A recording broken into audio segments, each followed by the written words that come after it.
serie de anuncios que integran lo que hemos denominado un programa de fortalecimiento de la actividad económica y el ingreso.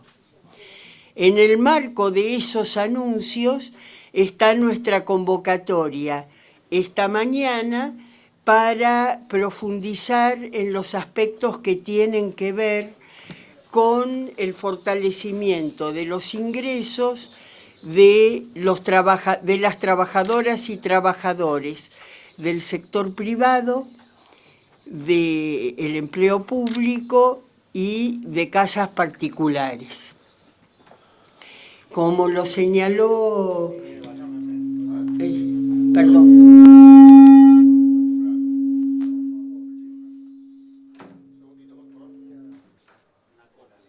Sí. Algo acopla. Como lo señaló ayer el ministro Massa, en relación a las trabajadoras y trabajadores de casas particulares, la decisión es disponer el pago de una suma fija de 60.000 pesos en 2 cuotas de 30.000 que deben ser abonadas con los salarios devengados de los meses de agosto y septiembre, es decir, que van a ser abonados durante los meses de septiembre y octubre. Esa suma fija es no remunerativa.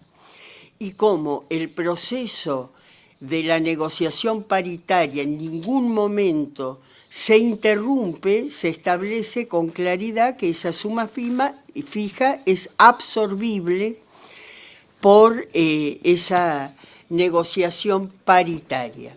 A su vez, en este caso, se establece también que el esfuerzo por el pago de esta suma fija, cuyos beneficiarios son aquellas trabajadoras y trabajadores que al mes de agosto tengan un salario neto de hasta 400.000 pesos, tenga un esfuerzo compartido en el caso de las micro y pequeñas empresas.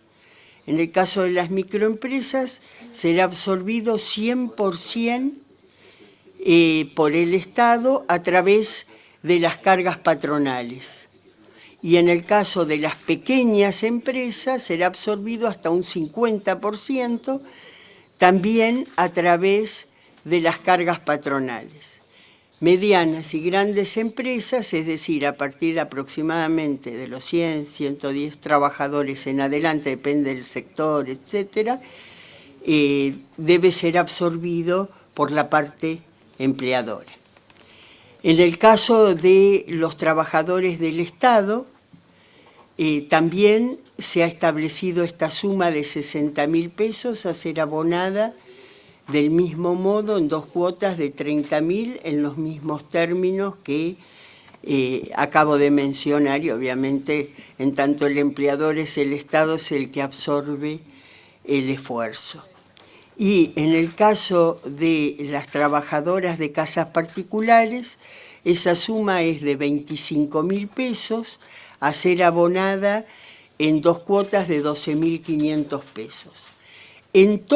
Y esto tiene también un esfuerzo compartido para aquellos empleadoras o empleadores que tengan un ingreso neto, habíamos dicho bruto de 2 millones, pero es mejor establecer un parámetro de ingreso neto de 1,5 millones de pesos, y además también va a haber un cruce desde el punto de vista patrimonial. Quedan excluidos aquellos sectores patronales que tributaron el impuesto a los bienes personales en el año 2022. En todos los casos, esta suma fija es proporcional a la cantidad de horas trabajadas. ¿Qué quiere decir? Por ejemplo, un docente que trabaja una cantidad de horas en una escuela pública y otra cantidad de horas en una escuela de carácter privado, etc.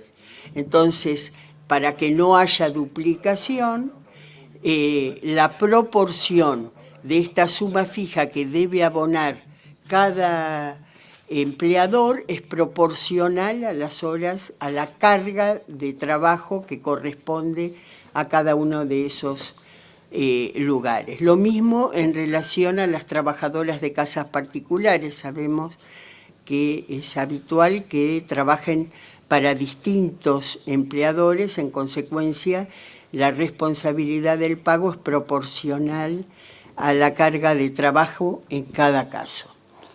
Esto es la definición de carácter general y la verdad el interés nuestro es priorizar las preguntas que ustedes nos puedan hacer para profundizar en el tema.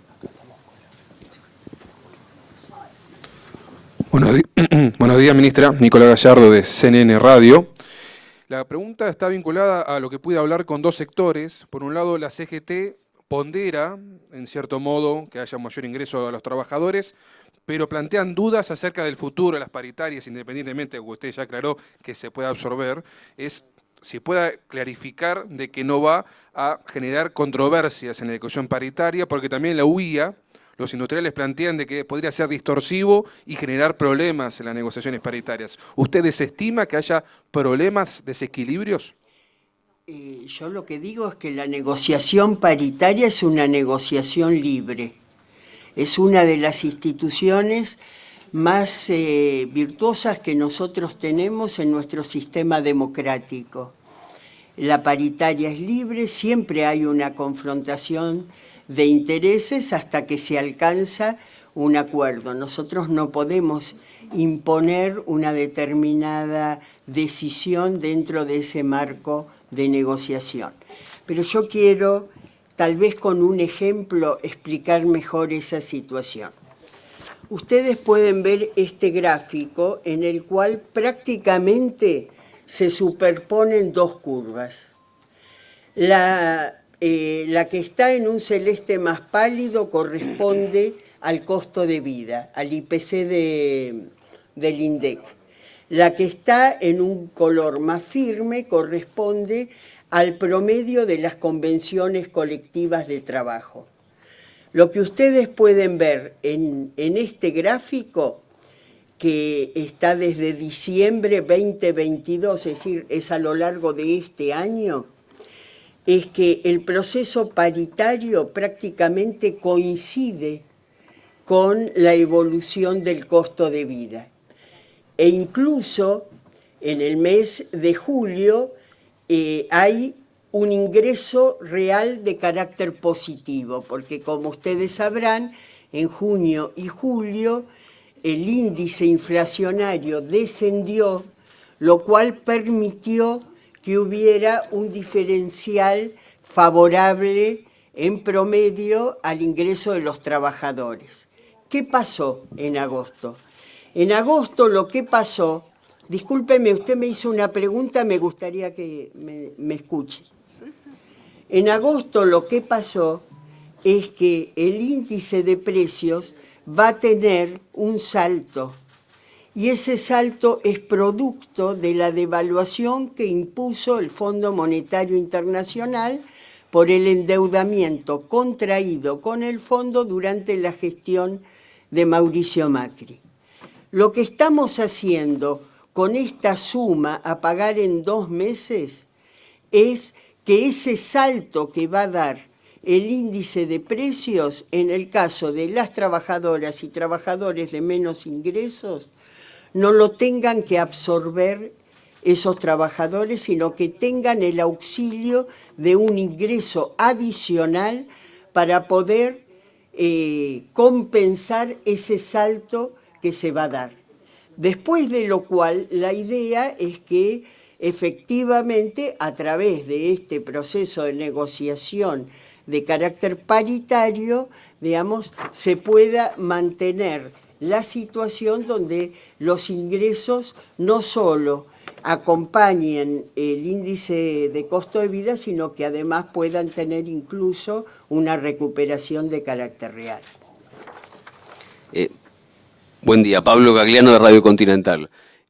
Usted elencó los montos de estos bonos que van a dar.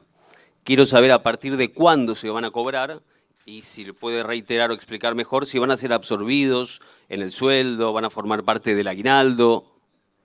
Muy bien.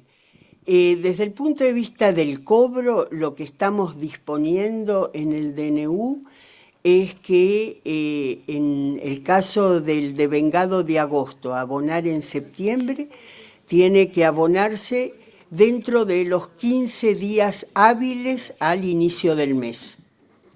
Es decir, dentro de las 3 primeras semanas del mes de agosto. Sabemos que en muchas empresas el proceso de liquidación de sueldos ya está en marcha o se ha realizado. En esos casos deberán hacerlo por la vía de un recibo complementario. Y lo mismo en relación al devengado de septiembre, que debe abonarse con los salarios de septiembre durante el mes de octubre. ¿La otra consulta? Sí, ¿pasa el aguinaldo o lo absorbe el sueldo? Mirá, eso va a quedar en la negociación de carácter paritario, digamos. Lo que en cada caso existe es, por ejemplo, negociaciones de distinto carácter que tienen que ver con la situación de cada sector previo a la nueva negociación. Hay sectores que vienen adelantados, hay sectores que necesitan de un impacto mayor. Bueno, eso es una negociación entre las organizaciones de trabajadores y las organizaciones de la parte empleadora, digamos. Ellos van a determinar de qué manera continúa el proceso paritario. Lo que yo quiero aclarar es que históricamente las paritarias negociaban periodos de un año. Desde que se dio el salto inflacionario a principios de este año, producto fundamentalmente de la sequía extraordinaria que vivimos, que redujo en un 25% la disponibilidad de dólares de las reservas del Banco Central, nosotros establecimos, facilitamos, mejor dicho, un mecanismo de negociación paritaria por periodos más breves. En la actualidad, gran parte de las paritarias se están homologando por periodos que no exceden los 3 meses. De manera que el proceso de actualización es muy dinámico.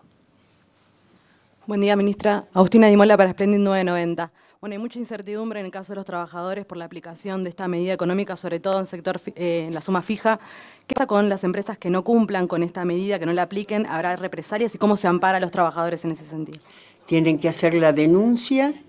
A ver, más allá de la tarea que en esto le va a corresponder a los propios gremios para garantizar que en cada uno de los lugares de trabajo esto se cumple efectivamente, también está la capacidad de fiscalización del Estado a partir de la denuncia, que incluso puede ser anónima, de manera de no comprometer a la trabajadora o el trabajador que lo haga y que va a hacer que nosotros actuemos de inmediato.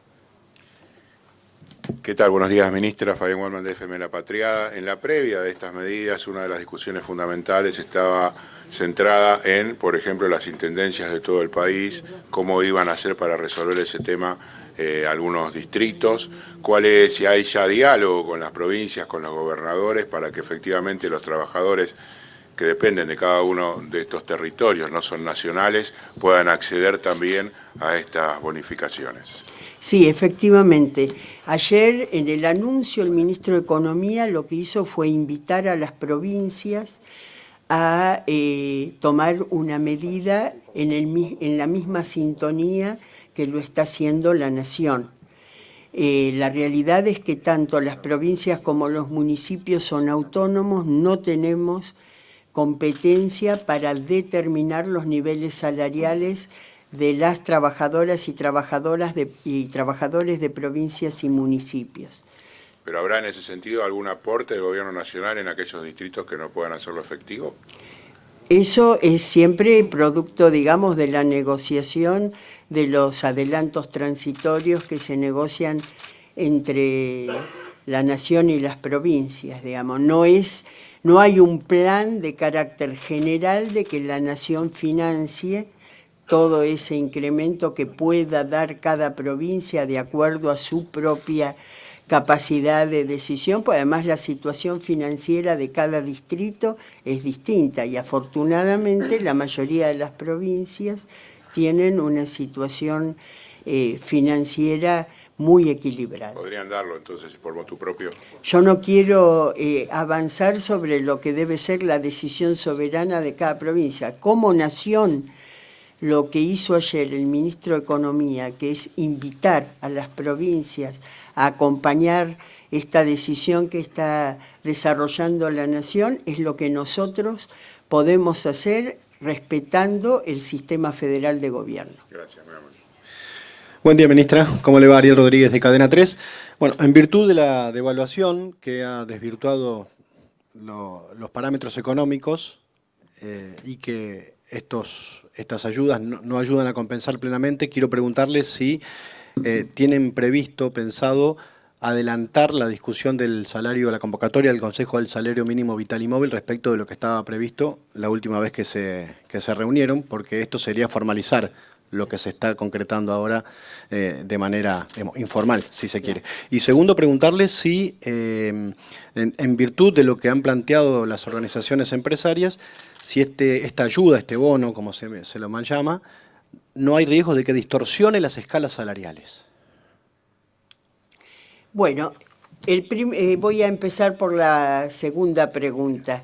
Este bono, que en realidad es una suma fija a ser abonada en 2 cuotas de 30.000 pesos cada una, en el caso de trabajadoras y trabajadores del sector privado y del sector estatal que perciban un salario neto devengado al mes de agosto de hasta 400.000 pesos, efectivamente favorece a los salarios que están más deprimidos. Es decir, estamos tratando de cuidar en una mayor proporción a aquellos que más lo necesitan, digamos. Con relación al otro aspecto, que es el de los planes sociales, que son hoy fundamentalmente sobre lo que impacta la definición del salario mínimo vital y móvil, no vamos a adelantar el índice previsto de ajuste al mes de septiembre porque ya se ha dispuesto junto a estas medidas un incremento de los planes sociales y de la tarjeta alimentar, en cuyo detalle